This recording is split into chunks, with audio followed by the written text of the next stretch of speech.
Good morning, everyone. My name is Wang Ziyan, and today I will present several economic issues that are important for capital land. My presentation focuses on four areas: the macroeconomic and the business cycle, the ADS effort of Singapore's tax rebate, tariff effects in a US market, and insights for behavioral economics. The aim is to show how economic analysis can support better business decisions and strategy. This topic is important because capital land operates in a business environment that is strongly affected by changes in demand, costs, and government policy.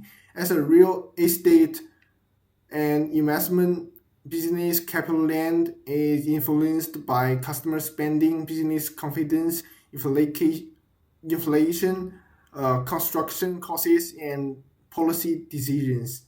In my previous assessment tool, I found that government intervention can affect prices, transaction volume, profitability, and risk. So for capital land, economic conditions are not just the background information. They directly affect strategy planning, expansion, and performance.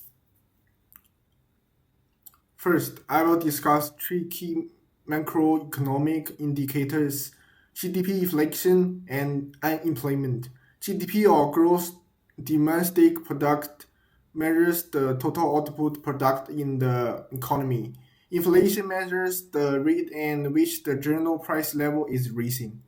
Unemployment measures the percentage of the labor force that is actively seeking work but cannot find a job. These three indicators help us understanding the business cycle. During an expansion, GDP rises, unemployment usually falls, and inflation pressures may increase. During a contraction, GDP growth slows, unemployment trends to rise, and inflation pressures often becomes weaker.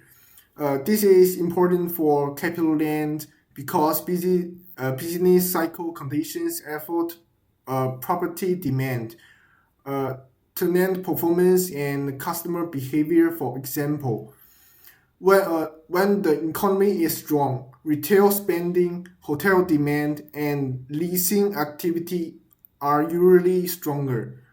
But when the economy slows down, tunnels may face the weaker sales. Customers may reduce spending, and business confidence may fall. So overall, these macroeconomic indicators help capital land and this understanding both opportunities and risks in the wider economy. Next, I will use the ADS model to explain the effect of Singapore's tax rebate. A tax rebate increases households' disposable income.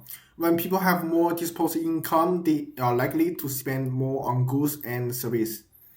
In ADS model, this causes aggregate demand or AD to shift to the right. In the short run, this leads to higher real output and higher price level. This means economic activity increases, but inflationary pressures also may also rise. However, in the long run, the economy returns to its potential output level shown by LRES line. At that point, output goes back to the full employment level, but the price level remains higher than before. For capital land, this means the tax rebate may provide a small short-run boost to customer spending. That could support retail traffic, tenant sales, and possibly demand of domestic accommodation. But in fact, it's likely to modest and temporary rather than a large long-term change. So key point is that Physical support can demand in the short run, but it doesn't permanently raise long run output. For topic 3, I will explain the effect of a tariff in US market. A tariff is a tax on import, and it can raise the cost of imported building materials and fit-out items. When these costs increase, face higher production costs. So the domestic price rises and imports fall. In this market, domestic producers may benefit because they can supply more at a higher price, and the government also gains tariff revenue. However, the customer lose because they must pay more, and the market also suffers direct losses. For capital land, the main impact is higher cost price. If a tariff increase construction costs, the project expense may rises, uh, the margins may tighten, and the expansion decisions may become more cautious. Overall, tariff can still affect the capital land indirectly by increasing business costs. The fourth topic is behavioral economies. Behavioral economy shows that customers and producers do not always behave in a fully rational way. This is important for capital land because business decisions are affected not only by the price and income, but also by perception, emotion, and bias. The first example is from forming effect. Customers may respond differently depending on how an offer is presented. For example, a state package described as value handle may sound more attractive than simply showing a higher room price with superiority charges. This means presentation can influence customer choice. The second example is availability bias. People often judge risk based on what they hear or remember most easily. For example, if there is one negative news story about property market or location, customers may overestimate the risk, even if the actual situation is more balanced.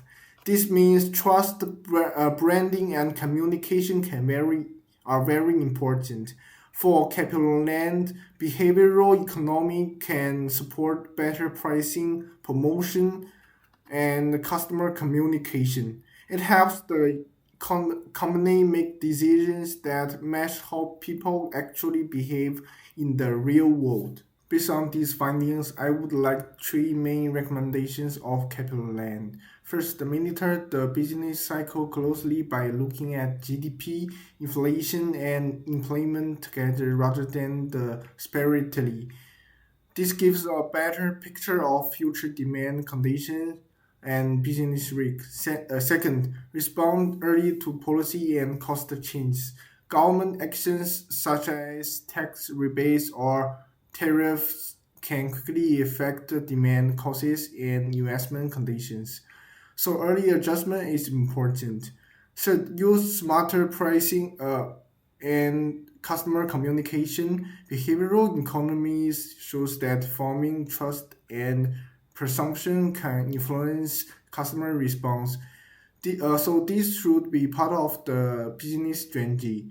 Overall, capital land should compare macroeconomy analyze with the practical business decision making. To conclude, economic conditions matter because they shape demanded costs and business performance. Macroeconomic indicators help explain this cycle. Tax rebates can support short-run demand. Tariffs can increase costs, and the behavioral economy can improve business decisions. For capital land, understanding these issues can support to get stronger strategy and better planning. Thank you for listening.